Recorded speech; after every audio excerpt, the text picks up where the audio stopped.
بسم اللہ الرحمن الرحیم۔ آپ دیکھ رہے ہیں لیگل رائٹس چینل اور میں آپ سے چودھری عامر شہزاد ایڈوکیٹ مخاطب ہوں، اور آج آپ کو اس ویڈیو میں بتایا جائے گا کہ یو این او کیا ہے اور یو این او سے پہلے بھی کوئی اس طرح کی آرگنائزیشن تھی یا نہیں۔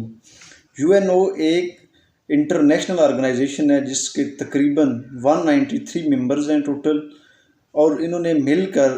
1945 میں ایک یو این او چارٹر تشکیل دیا تھا کہ اس کے تحت ہم آپس میں کوآپریشن رکھیں گے، اپنی ڈسپیوٹ کا اس طرح سیٹلمنٹ کریں گے، بیسک جو فنڈامنٹل رائٹس ہیں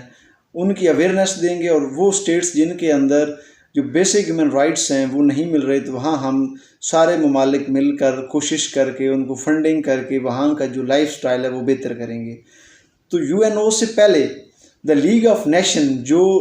1920 سے لے کر 1946 تک افیکٹو رہی، تو وہ پہلے ایک جب ورلڈ وار 1 ہوئی تھی تو اس کے بعد راؤنڈ اباؤٹ 50 نیشنز نے بیٹھ کر فیصلہ کیا تھا کہ کسی بھی مسئلے کا حل جنگ نہیں، کیونکہ ورلڈ وار 1 سے کافی جو ممالک تھے وہ متاثر ہوئے تھے۔ اس کے بعد انہوں نے فیصلہ کیا تھا کہ اس طرح کی جنگ کا دوبارہ موقع نہ بنے، ہم مل بیٹھ کر تمام ڈسپیوٹ جو ہیں وہ ختم کریں۔ اس وقت جو 4 اسٹرانگ ممبر تھے وہ برٹش امپائر،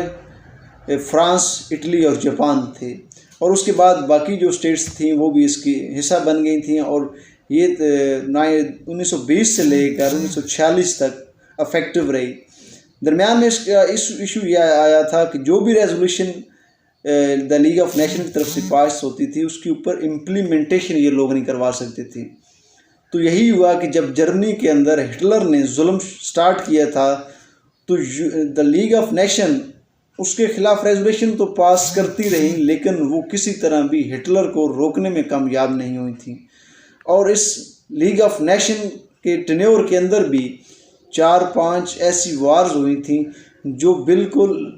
ورلڈ وار کی سچویشن اختیار کر گئی تھیں، لیکن اس میں جو لیگ آف نیشن کا رول تھا وہ بڑا مائنر رہ گیا تھا۔ تو جس وجہ سے 1946 میں آ کر دا لیگ آف نیشن نے اپنا وجود ختم کر دیا تھا۔ اس کے پیچھے اصل وجہ یہی تھی کہ اس کی جو ریزولوشن تھی ان کی امپلیمنٹیشن کا پرابلم تھا، اور جو ممبر سٹیٹ برٹش اور فرانس تھے انہوں نے اپنی اجارہ داری کام کر لی تھی، وہ ان کو کوئی لگتا تھا کہ ہمارے مفاد کے خلاف کام ہو رہا ہے تو وہ ریزولوشن پاس کروانے کے بعد اس کے اوپر امپلیمنٹیشن کروا لیتے تھے، اور باقی جو کمزور سٹیٹس تھیں ان کے اندر کوئی بیسک رائٹس کے خلاف کام ہوتا تھا یا کوئی اور سٹیٹ ان کے اوپر حملہ کرتی تھی تو جو لیگ آف نیشن جو تھی وہ سائلنٹ رہتی تھی۔ تو پھر جو تقریباً 50 سٹیٹس تھیں انہوں نے ایک کانفرنس کی سان فرانسسکو میں، وہاں انہوں نے 1945 جون کے اندر ایک یو این چارٹر تشکیل دیا تھا، یونائٹڈ نیشن چارٹر، اور اس کو تشکیل دینے کے بعد اکتوبر 1945 میں اس کے اوپر انہوں نے امپلیمنٹ شروع کر دیا، اور بیسیکلی اس وقت 50 سٹیٹس تھیں جنہوں نے وہ یو این او چارٹر کو سائن کیا تھا، اور اس یو این او جو آرگنائزیشن تھی اس کے ممبر بنے تھے، اور ان سٹیٹس نے اپنے اوپر لاگو کیا تھا کہ وہ یو این او چارٹر کے تحت چلیں گے۔ اس یو این او جو بنی تھی اس وقت اس کے جو مین آبجیکٹیوز تھے وہ یہ تھے کہ international peace and security, protecting human rights, delivering humanitarian aid, promoting sustainable development and upholding international law. تو اس سے پہلے جو دا لیگ آف نیشن تھی اس کے جو آبجیکٹیو تھے وہ تھا to promote international cooperation and to achieve international peace and security.